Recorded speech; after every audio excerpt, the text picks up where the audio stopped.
अवधूत चिंतन श्री गुरुदेव दत्त श्री स्वामी समर्थ महाराज की जय. तर आपण तिसरा अध्याय आपला चालू आहे आणि तिसऱ्या अध्यायामध्ये यज्ञ हा विषय चालू झालेला आहे. तर 9व्या श्लोकापासून यज्ञ ह्या विषयाला सुरुवात झालेली आहे. आणि यज्ञाची काय जी संकल्पना आहे ती संकल्पना मागच्या वेळेस आपण त्याच्यावर चिंतन केलं. तर यज्ञ ह्या शब्दाचा विशाल अर्थ आपल्याला समजून घेणं आवश्यक आहे. केवळ अग्नीमध्ये हवन करणे हे केवळ एक बाह्य दृश्यात्मक यज्ञ आहे, पण त्याचं तत्त्वस्वरूप जे आहे, यज्ञाचं तत्त्वस्वरूप जे आहे ते विहित कर्म किंवा कर्तव्य करणे. तेव्हा कर्तव्य म्हणजेच यज्ञ आहे. स्वधर्म सिद्ध करून कर्मफलाचा त्याग म्हणजेच यज्ञ आहे. यज्ञामध्ये त्याग ही महत्त्वाची गोष्ट आहे. आणि भगवद्गीतेचं पूर्ण जर सूत्र काय सांगायचं असेल तर एका शब्दात जर भगवद्गीता जर अर्थ सांगायचा झाला तर भगवद्गीता म्हणजे त्याग. 2 शब्दात भगवद्गीतेचा अर्थ सांगायचा असेल तर कशाचा त्याग, तर कर्मफलाचा त्याग. कर्मफलाचा त्याग म्हणजे भगवद्गीता पूर्ण आली त्यात. आणि एका शब्दात भगवद्गीता सांगायची असेल तर रामकृष्ण परमहंसांना विचारलं होतं एकदा की भगवद्गीता म्हणजे काय, तर म्हणाले गीता या शब्दाचा उलटा अर्थ करा, तागी. तागी म्हणजे त्यागी. जो त्यागी आहे तो भगवद्गीतेचा अनुसरण करणार आहे.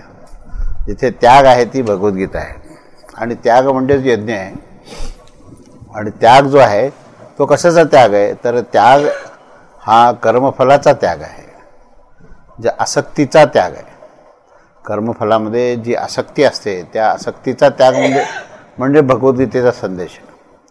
आपल्याला कधीकधी फार मोठे 700 श्लोक आणि 700 श्लोकावर 9000च्या वर ओवी असलेले ज्ञानेश्वरी या मोठ्या ग्रंथाचा आपण जेव्हा अभ्यास करतो, पुष्कळ एक सप्ताह पारायण करतो किंवा कधीकधी महिनाभर ज्ञानेश्वरीचं पारायण होतं, नंतर मग महाप्रसाद होतो. आणि नंतर जर कोणी विचारलं की बा पूर्ण ज्ञानेश्वरी तुम्हाला काय मिळालं, नेमकं आनंद मिळाला, समाधान झालं, हे सगळं आहे, पण त्यात काय त्याच्यामध्ये निश्चितपणे काय सूत्रबद्ध तुम्हाला काय प्राप्त झालं असं जर कोणी म्हटलं तर कधीकधी गोंधळल्यासारखं होण्याची शक्यता असते. तर त्याच्यामध्ये जर काय असेल तर यज्ञाचं तत्त्व मिळालं आहे. आणि यज्ञाचं तत्त्व काय असेल तर कर्मफलाच्या आसक्तीचा त्याग आहे. असा एक सूत्रबद्ध आणि थोडक्यात एकदा अर्थ कळाला की मग त्याचा विस्तार 700 श्लोकात आहे. तुम्ही 700 श्लोक जर पूर्ण विस्ताराने पाहिले तर तुमच्या एक अशी गोष्ट लक्षात येईल की कर्मफलाचा त्याग हेच सांगितलं आहे पूर्ण भगवद्गीतेमध्ये. कर्मफलामध्ये अनासक्ती जेव्हा होते तेव्हा त्यालाच ज्ञान असं म्हटलेलं आहे. तर कर्मयोगात सुद्धा ज्ञान शब्द कसा असा लपलेला आहे पहा. कर्म आणि योग, कर्म हा क्रियापदान आहे आणि योग हा परमेश्वराच्या अनुसंधानाशी संबंधित आहे. क्रिया करत असताना ईश्वराशी अनुसंधान साधणे याला कर्मयोग असं म्हटलेलं आहे. आणि त्यामध्ये क्रिया आणि योग हे सांगत असताना योग हा शब्दाशी जोड कुठे लावली तर समत्वाशी. जेव्हा समता अंतःकरणात प्राप्त होते त्यावेळेस तुम्ही परमेश्वराशी एकरूप झालेले असता, त्याच्याशी अनुसंधान आहे आणि तुमच्या इंद्रियाच्या माध्यमातून क्रिया चाललेली आहे. कशी क्रिया, की ज्या ठिकाणी कर्मफलाच्या आसक्तीचा त्याग असलेली, म्हणूनच तो अंतःकरण ही समतेने युक्त झालेली. कारण समता झाल्याशिवाय योग नाही आणि योग प्राप्त करण्याकरता इंद्रियाच्या माध्यमातून क्रिया ही अनासक्तपणे झाल्याशिवाय योग नाही. दोन्ही योगाला आवश्यक आहे. म्हणजे काही वेळेला असं कोणी जर अर्ध म्हटलं की माझं अंतःकरण आता परमेश्वराशी एकरूप झाल्यामुळे मला क्रियेची गरज नाही, तर तो दंभ होतो. आणि कोणी असं म्हणेल की मी अखंड कर्म करत असतो पण आसक्ती फलामध्ये असल्यामुळे तो पुन्हा योग नाही. तेव्हा ह्या 2 गोष्टी जिथे एकत्र आलेल्या आहेत की ज्या ठिकाणी अधिष्ठान परमेश्वराचं आहे आणि आविष्कार जो आहे तो क्रियाप्रधान असताना आसक्तीचा त्याग आहे, तेव्हा ती भगवद्गीता होते. अशी ही भगवद्गीता ही यज्ञप्रधान आहे. आणि असा जो यज्ञ आहे ना, हा यज्ञ कसा आहे तर यज्ञामध्ये त्याग आहे. कसा त्याग आहे तो कर्तव्याच्या भावनेने. जेव्हा सर्व जीवाच्या हिताकरता जेव्हा आपण कर्तव्य करतो, जेव्हा जगाच्या कल्याणाकरता आपण जेव्हा कर्तव्य करतो, स्वधर्माचं सिद्धता कशा करता आहे? अंतःकरण पवित्र होणे हा तर त्याचा एक सहज मिळणारा उपलब्धी आहे, पण क्रिया जी करायची असते ती जगताच्या कल्याणाकरता करायची असते. याचं कारण काय? आता आपण याचा थोडंसं विस्ताराने जर आपण भाग पाहिला तर ह्या यज्ञकर्मामध्ये आपण मागच्या वेळेस पाहिलं की सर्वभूत हिते रतः, आपल्याला प्रत्येक कर्तव्य जे करायचं आहे ते कर्तव्य हे प्रत्येक जीवाच्या कल्याणाकरता, जगताच्या कल्याणाकरता आपल्या हातून सहजतेने निरंकारी अवस्थेमध्ये स्वधर्माला धरून विहित कर्म करत असताना कर्मफलाचे आसक्तीचा त्याग हा यज्ञ आहे. तर हे कशाकरता करायचं आहे? कारण तुमचं स्वरूप जे आहे ना, हे स्वरूपच असं आहे की त्या ठिकाणी कुठल्याच गोष्टीचा अभाव नाही. स्वरूपाचं वर्णन आपण पाहिलं दुसऱ्या अध्यायामध्ये. स्वरूप कसं आहे की ज्याच्यामध्ये अभाव कोणत्या गोष्टीचा नाही. मग अभाव जर नसेल तर त्याच्याकरता, त्या स्वरूपाकरता काही करावं लागेल का? त्या स्वरूपामध्ये कामना निर्माण होऊ शकतात का? कारण कामनेचा संबंध हा अभावाशी आहे. जिथे जिथे अभाव आहे ना, कुठली गोष्ट नाही म्हणून, त्रुटी आहे म्हणून, कमतरता आहे म्हणून कामना आहे, पण आत्मतत्वामध्ये कमतरता नाही आहे. जेव्हा तुम्ही स्वतःच्या स्वरूपाशी ज्यावेळेस तुम्ही एकरूप झालेला असाल त्यावेळेस अभाव असण्याचा प्रश्न येतच नाही.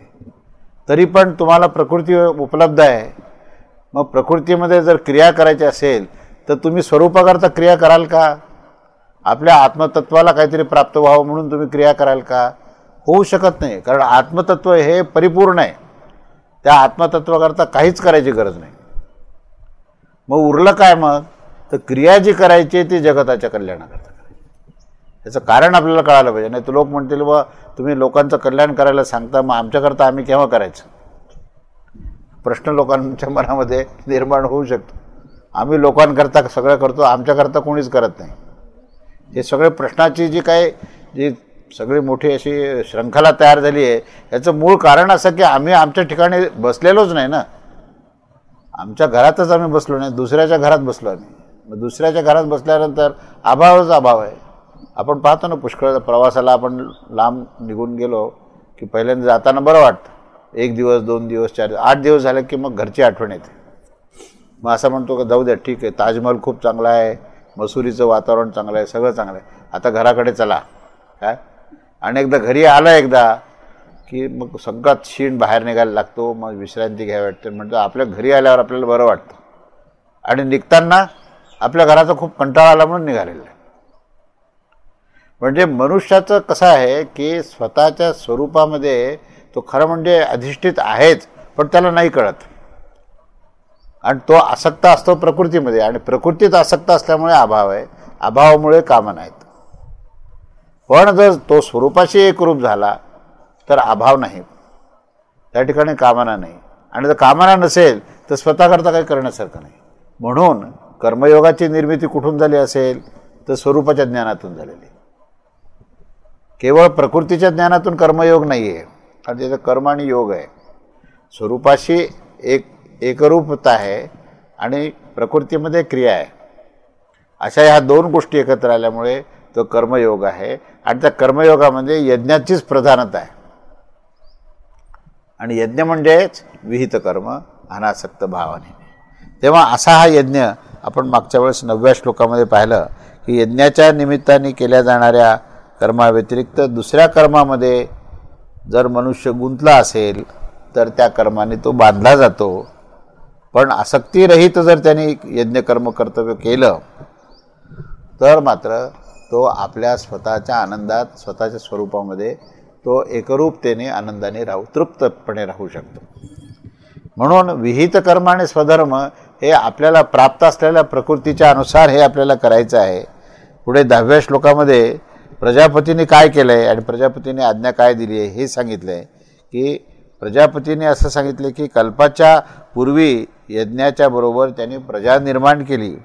आणि प्रजापती ब्रह्मदेव म्हणाला की तुम्ही लोक या यज्ञाच्याद्वारे उत्कर्ष प्राप्त करून घ्या. हा यज्ञ तुम्हा लोकांना इष्टभोग देणारा आहे. या यज्ञाच्याद्वारेच देवतांना तुम्ही उन्नत करा आणि त्या देवता तुम्हाला उन्नत करतील.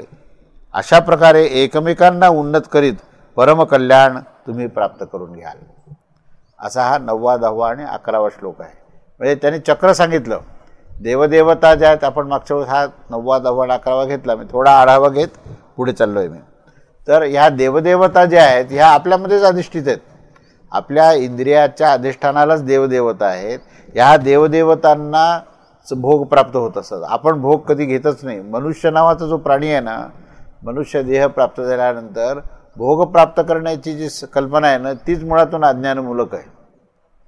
कारण भोग तुम्हाला प्राप्तच होत नसतात.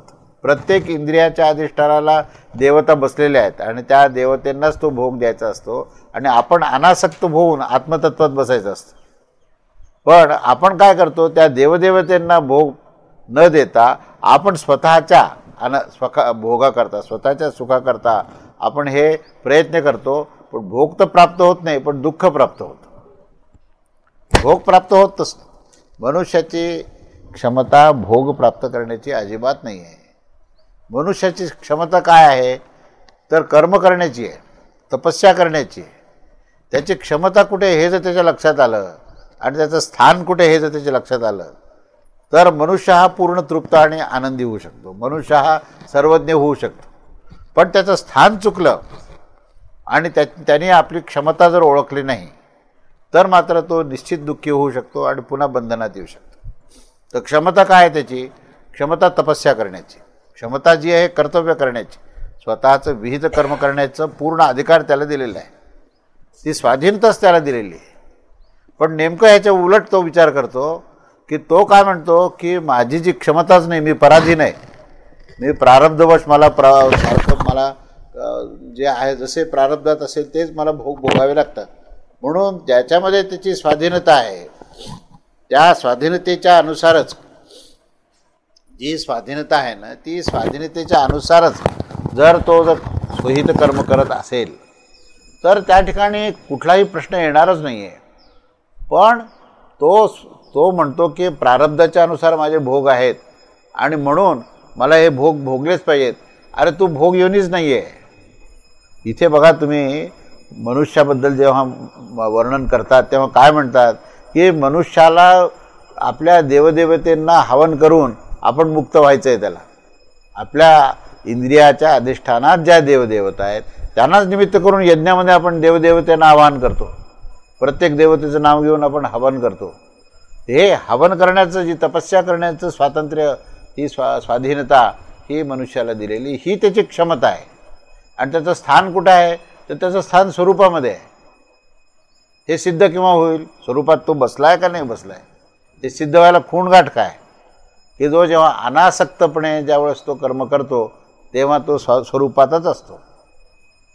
स्वरूपात असण्याचे लक्षण काय की ज्यावेळेस तो कर्म करताना निश्चिंत आहे, पूर्णपणे चिंतारहित आहे, अगदी कुठल्याही प्रकारची त्याला अधीरता नाही, उद्विग्नता नाही आहे, तेव्हा समजायचं की तो स्वाधीन आहे. आणि ज्या क्षणी तो अधीर झाला की काय होईल, कसं होईल, काय होईल, जमेल का नाही जमेल, की समजायचं की तो प्रकृतीमध्ये आला, तो पराधीन त्याने स्वतःला केलं. खरं म्हणजे त्याला क्षमता दिली आहे स्वाधीन होण्याची आणि त्याला स्थान दिलं आहे स्वरूपाचं. हे दोन गोष्टी जर त्यांनी प्राप्त केल्यानं तर तो मुक्त आहे. आणि मुक्ती मिळवण्याकरताच परमेश्वराने मनुष्याचा देह दिलेला आहे. इतकं सगळी संधी उपलब्ध झाली असताना सुद्धा मनुष्य जो आहे दुःख विकत घेत असतो, अतृप्ती विकत घेत होतो कारण नसताना.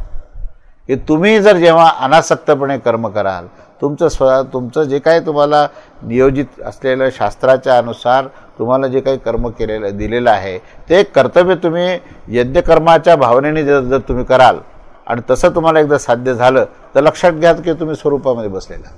कारण स्वरूपात बसल्याशिवाय शक्यच नाही आहे. मोठी गंमत आहे बरं काय. म्हणजे स्वरूपात जाण्याची वेगळी अशी काही प्रक्रिया नाही बरं काय. नाही तर काही लोक म्हणतील मी ध्यान लावून बसेन आणि मग हळूहळू मी स्वरूपामध्ये प्रवेश करेन आणि बाकी कर्तव्य मग आता त्याची काय गरज आहे कारण मी स्वरूपात चाललो. निखालच खोटं. स्वरूपामध्ये जाण्याकरताच तुम्हाला स्वकर्म करावं लागेल. गंमत बघा. स्वतःचं जे काही विहित कर्म जेव्हा तो करेल तेव्हा कार्य करताना जी मग्नता आहे ना, कार्यमग्नता हीच समाधी आहे. आपण पाहिलं स्थितप्रज्ञेच्या लक्षणामध्ये काय म्हणतो, चालतो कसा आणि बोलतो कसं आणि आचरण कसं करतो. प्रश्न असा की बाबा हे समाधीमध्ये चालणं बोलणं आणि आचरण कुठून आलं? कारण समाधी म्हटलं की आमच्या डोळ्यासमोर चित्र कसं आहे की बा तो एका डोळे झाकून असा स्थिर बसलेला मनुष्य. पण भगवद्गीता काय म्हणते माहिती आहे का? भगवद्गीता म्हणते की समाधी तीच की ज्या ह्याच्यामध्ये तो आपलं कर्तव्य करतोय, कुठल्याही प्रकारच्या फळाची आशा नाही आहे, संपूर्ण तृप्त आहे आणि कार्यामध्ये मग्नता आहे, ती झाली समाधी. ती समाधी आहे. आणि ती समाधी प्राप्त होणं म्हणजे स्वरूपाशी एकरूप होणे. म्हणजे स्वरूपाशी एकरूप होणे आणि कर्तव्य करणे ही एकाच वेळी दोन्ही गोष्टी आहेत. हे जेव्हा एकाच वेळी दोन्ही गोष्टी सिद्ध होतात तेव्हा त्याला यज्ञ असं म्हणतात. यज्ञाची व्याख्या ही विस्ताराने कळाली पाहिजे. नाही तर काय होतं, आपण या श्लोकाचा अर्थ जेव्हा समजून घेतो ना तेव्हा आपण आपल्या डोळ्यासमोर एक यज्ञकुंड असतो, त्यात आहुती देत असतो आणि देवदेवतांना आपण आहुती दिली आणि ब्रह्मदेवाने आज्ञा केली की तुम्ही देवदेवतांना आहुती द्या आणि म्हणजे मग ते तृप्त होतील आणि तुम्हाला तुमचे भोग प्राप्त होतील. म्हणजे पुन्हा अजून काहीतरी भोग प्राप्तीची पुन्हा अपेक्षा आणि आशा झाली. तर भोग ह्या शब्दाचा तिथे अर्थ काय हे कळायला पाहिजे. मागच्या वेळेस मी सांगितलं, मागच्या प्रवचनाचा तुम्ही रेफरन्स घेतला तर भोग ह्या शब्दाचा विस्ताराने मी अर्थ सांगितला. भोग कशाचा आहे? भोग हाच आपल्या स्वरूपाच्या आनंदाचाच भोग आहे. मनुष्याला दुसरा भोगच प्राप्त होऊ शकत नाही आणि दुसरा भोग प्राप्त झाला असं त्याला वाटतं ना तेव्हा तो केवळ अज्ञानात आहे. कारण त्याला भोग प्राप्त होण्याची क्षमताच नाही त्याची. तो म्हणतो मी सुखी आहे, चूक, मी दुःखी आहे, चूक. मग काय? दोन्हीमध्ये तू अज्ञानी आहेस. मग तुला ज्ञानाच्या मध्ये एकरूप व्हायचं असेल, म्हणजे स्वरूपाशी एकरूप व्हायचं असेल तर त्या स्वरूपाच्या सच्चिदानंद तत्वाशी एकरूप होणं हाच भोग आहे तुझा. आणि त्या देवदेवता तुम्हाला तो भोग देतील. म्हणजे हा असा जर अर्थ तुम्हाला जेव्हा कळाला ना तेव्हा तुमच्या असं लक्षात येईल की प्रजापती ब्रह्मदेवाने मनुष्य नावाचा जो काही प्राणी तयार केला आणि त्या मनुष्याला अशी आज्ञा केली की सर्व देवदेवतांना तू भोग दे. तेव्हा तुझ्या माध्यमातून देवता ह्या पूर्णपणे प्रसन्न होतील आणि त्या देवदेवता तुलाही त्या ठिकाणी सगळ्या प्रकारचे इष्टभोग देतील. तर ह्याचा जर अर्थ आपण पाहिला तर आपल्याकडे असं काहीच नाही, सगळं त्याग करण्याकरताच आहे. तुम्ही असा विचार केला ना की काहीतरी संग्रह ठेवायचा तर तुम्ही संग्रह ठेवणं म्हणजे काय की दुःखालाच आमंत्रण करणे. मग घरातल्या वस्तूचा संग्रह असो का शरीरामध्ये एखाद्या गोष्टीचा संग्रह असो, संग्रह झाला की तो दुःखच आहे आणि त्याग झाला की आनंदच आहे. तर मनुष्यात जीवन कसं आहे, आपण जीवनाचं चित्र जर पूर्ण विहंगम दृश्य जर पाहिलं ना तर मनुष्याचं जे जीवन आहे हे जीवनच मुळातून आनंद प्राप्त करण्याकरता आहे, आपल्या स्वरूपामध्ये अखंड स्थिर होण्याकरता आहे.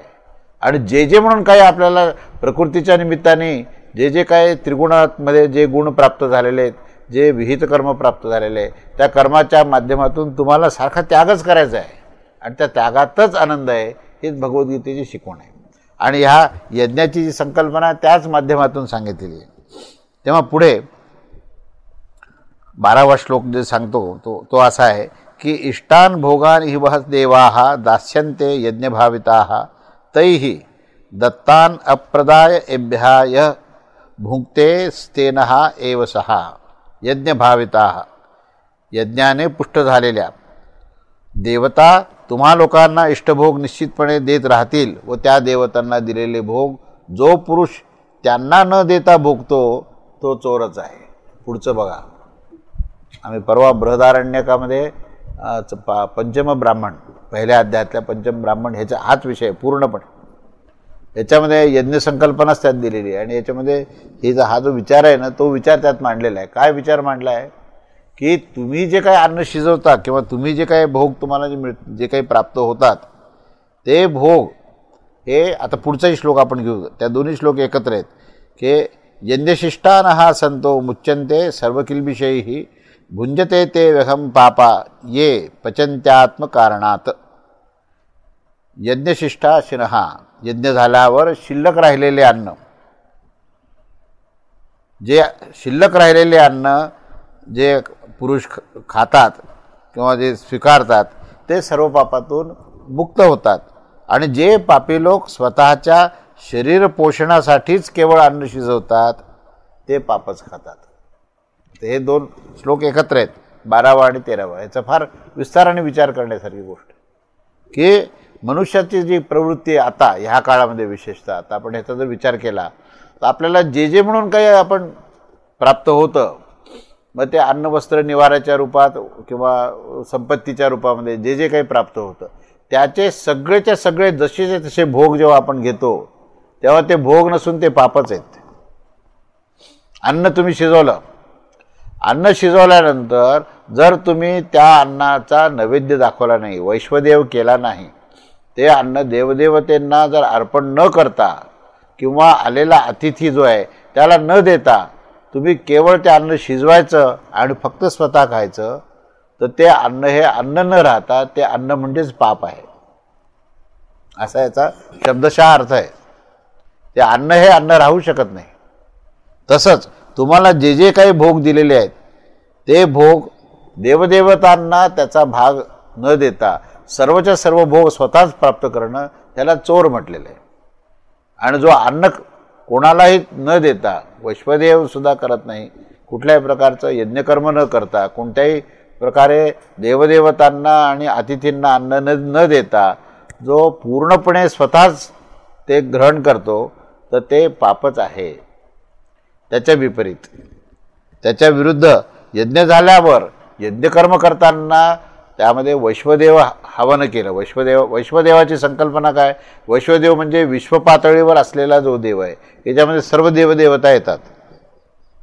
आणि वैश्वदेव बलीची संकल्पना काय दिलेली आहे की जो वैश्विक पातळीवर विश्वाचा पूर्ण व्याप्त असलेला जो ईश्वर तत्व आहे, त्या ईश्वर तत्वाला ज्यावेळेस तुम्ही जो शिजवलेला भात त्याच्यावर दूध टाकून त्याच्यावर अग्नीच्या रूपामध्ये त्याला जेव्हा तुम्ही हवन करता तेव्हा आपण मनामध्ये अशी धारणा करतो की हे अन्न सर्व प्रकारच्या प्राणीमात्र, सर्व प्रकारचे देवदेवता, तिन्ही लोकांमध्ये जेवढे काही लोक आहेत त्या सर्वांना आपण देत आहोत.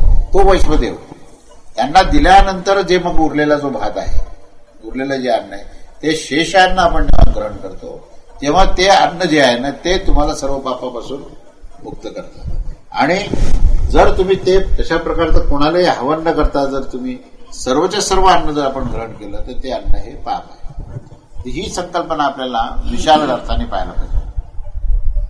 म्हणजे केवळ भातावर टाकलेलं तूप आणि अग्नीमध्ये ग्रहण करणे हे झाला कर्माचा भाग. हा एक त्या ठिकाणी एक विधी दिलेला आहे. त्या विधी ही प्रतिकात्मक असते, ती विधी प्रतिकात्मक करायला पाहिजे. ती करायला नको असं म्हणत नाही, ती करायला पाहिजे, पण तेवढीच करून त्याच्या पाठीमागचं तत्वज्ञान नाही समजलं तर त्याचा उपयोग होत नाही.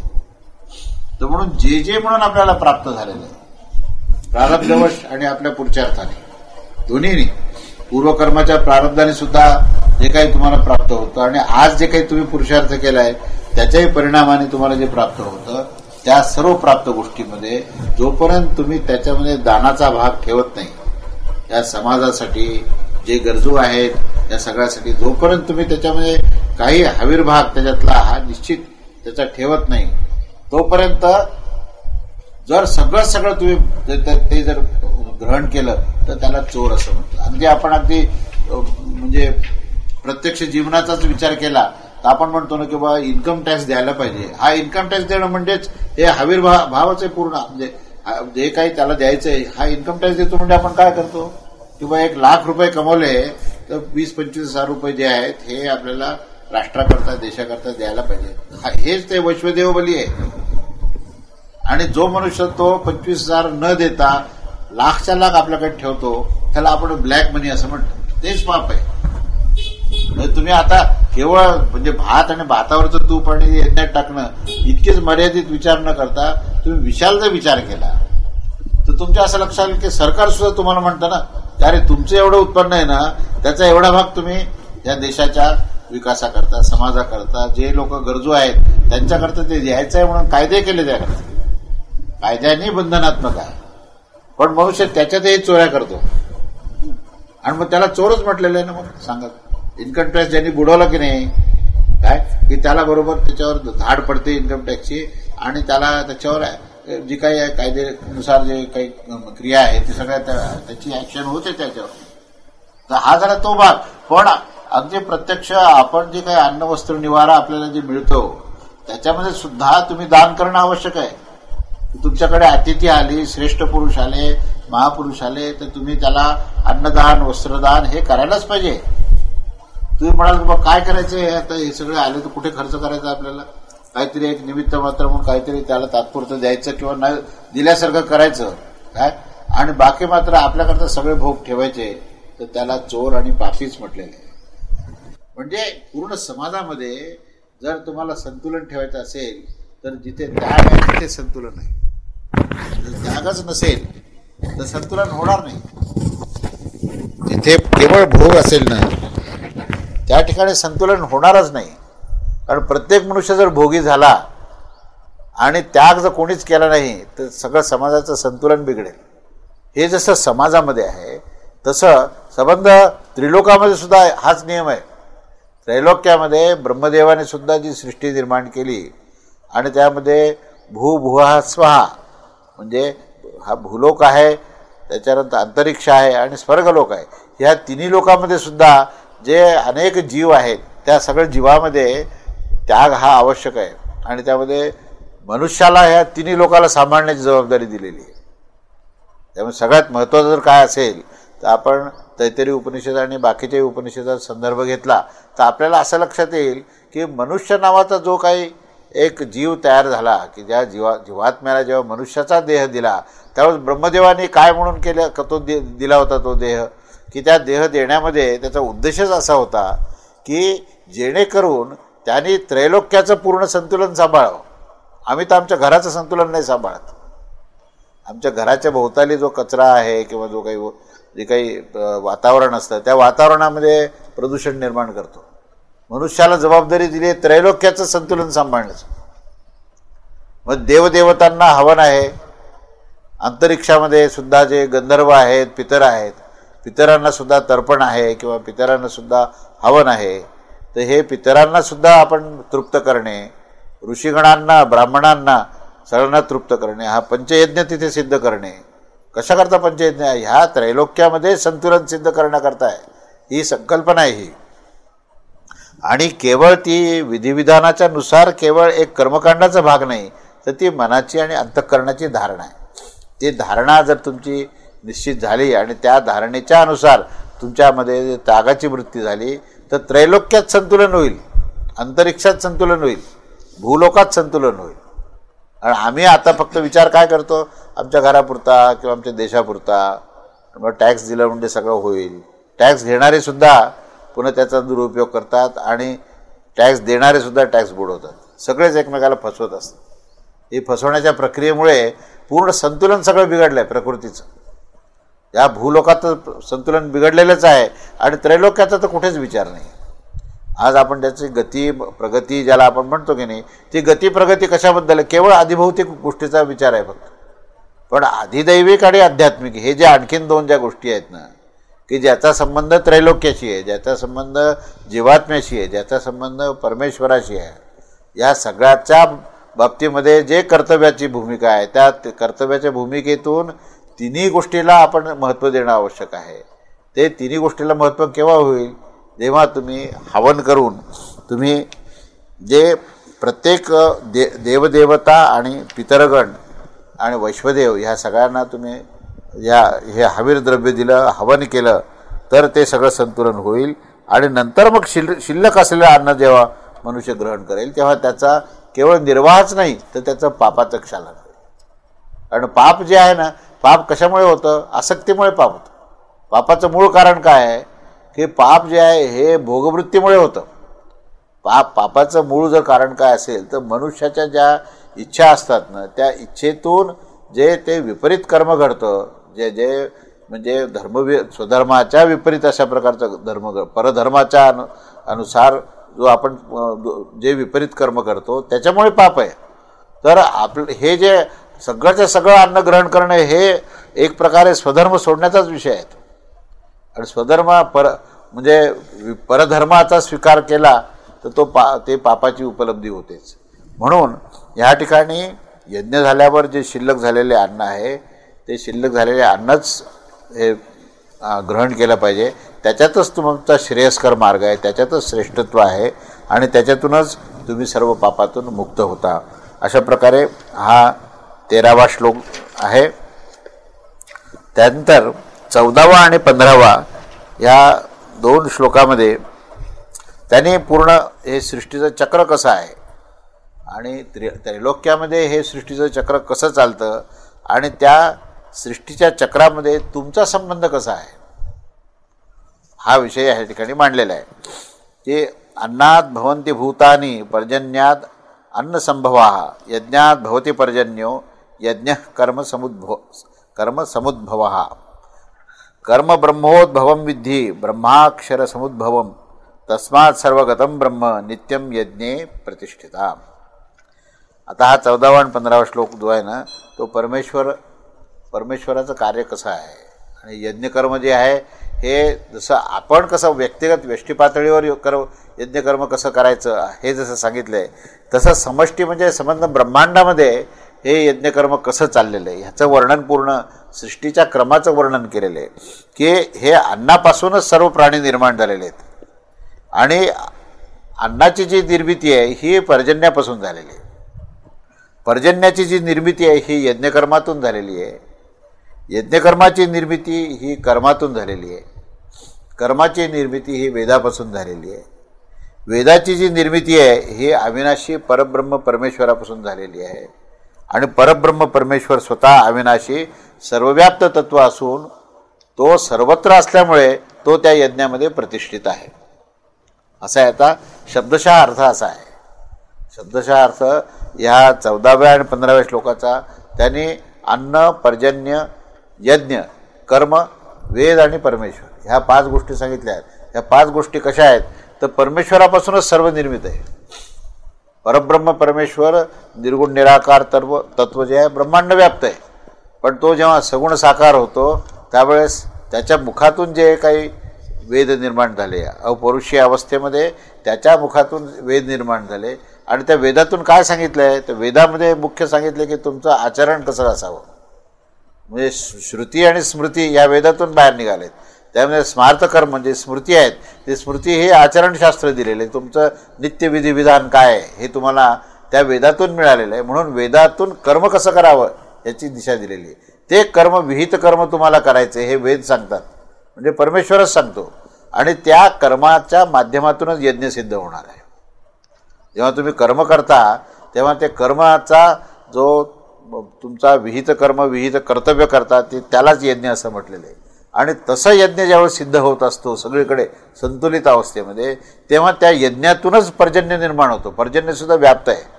केवळ पडणारा पाऊसच नव्हे तो तर आहेच आहे पण त्याच्याही शिवाय ज्या सगळ्या उपलब्धी आहेत ते पर्जन्य आहे. त्या कर्मातूनच पर्जन्य आहे त्या यज्ञातूनच पर्जन्य आहे आणि त्या पर्जन्यामध्ये पूर्ण सच्चिदानंद तत्व आहे चैतन्य तत्व आहे. त्या पर्जन्य आहे. आपण पाहतो ना किंवा जो पहिला पाऊस पडतो तेव्हा त्या पावसाच्या प्रत्येक थेंबाथेंबामध्ये चैतन्य असतं. म्हणून तर आपण पाहतो ना की एकदम अशी हिरवळ तयार होते अशी पूर्ण वनस्पती अशा टवटवीत होऊन येतात. त्याचं कारण काय त्या पर्जन्याच्या मध्ये पूर्ण सच्चिदानंद तत्व ओतप्रोत भरलेलं असतं. ते चैतन्य त्याच्यामध्ये प्राणतत्व असतं आणि ते प्राणतत्व जेव्हा भूमीला स्पर्श करतं की नाही तेव्हा सगळे अंकुर असे मध्ये बसलेले बिये असतातच पण ते असे सुषुप्त अवस्थेत असतात. जसं त्या पर्जन्याचा स्पर्श झाला तसे ते अंकुर बाहेर निघायला लागतात. अशा प्रकारे त्या पर्जन्यामधूनच प्रजा आहे आणि ती प्रजेची निर्मिती झाली की त्या प्रजेतूनच पुन्हा कर्म आहे. मग असं हे चक्र बघा कसं चाललं आहे. हे पूर्ण चक्र असं सृष्टीचं चालू आहे आणि ह्या सगळ्या ह्या चक्रामध्ये कोण आहे नेमका तर तो परब्रह्म परमेश्वर आहे. हे जे काही यज्ञ चालू आहे ना हा अखंड यज्ञ चालू आहे. या सृष्टीच्या चक्रामध्ये अखंड असा यज्ञ चालू आहे. या अखंड यज्ञामध्ये अखंड अविरतपणे जर कोणाचं अस्तित्व असेल बाकीच्या गोष्टी या भासमान आहेत सगळ्या दृश्यमान जे आहेत ना दिसणारं दृश्य आहे की नाही हे दृश्य जे आहे सारखं हालणारं दृश्य. वाहणारी नदी असते की नाही पाणी अस्थिर असतं पण नदी स्थिर असते. पाणी सारखं वाहत असतं. पाणीचं एकही अणू जो आहे तो कधी टिकणारा नाही तो सारखा पुढे चालला आहे पण दिसणारं दृश्य मात्र नदी आहे असं नदीचं अखंडत्व आहे. तसं सृष्टी जी आहे हे पहा तुम्ही सारखी ऋतू येतात जातात सूर्य उगवतो मावळतो सगळ्या प्रकारचे जे सृष्टीचे क्रम आहेत येतात आणि जातात पण एक मात्र तत्व हे अखंड असतं आणि ते तत्व हे परब्रह्म परमेश्वर आहे आणि ते सर्वत्र आहे. या यज्ञामध्ये तो असा हा प्रतिष्ठित आहे, तेव्हा ह्या चक्रामध्ये प्रत्येक माणसाचं ह्या सृष्टिक्रमामध्ये काय कर्तव्य आहे ते पुढच्या श्लोकामध्ये दिलेलं आहे. त्याचं विस्ताराने आपण अध्ययन पुढच्या रविवारी करूया. अवधूत चिंतन श्री गुरुदेव दत्त. श्री स्वामी समर्थ महाराज की जय.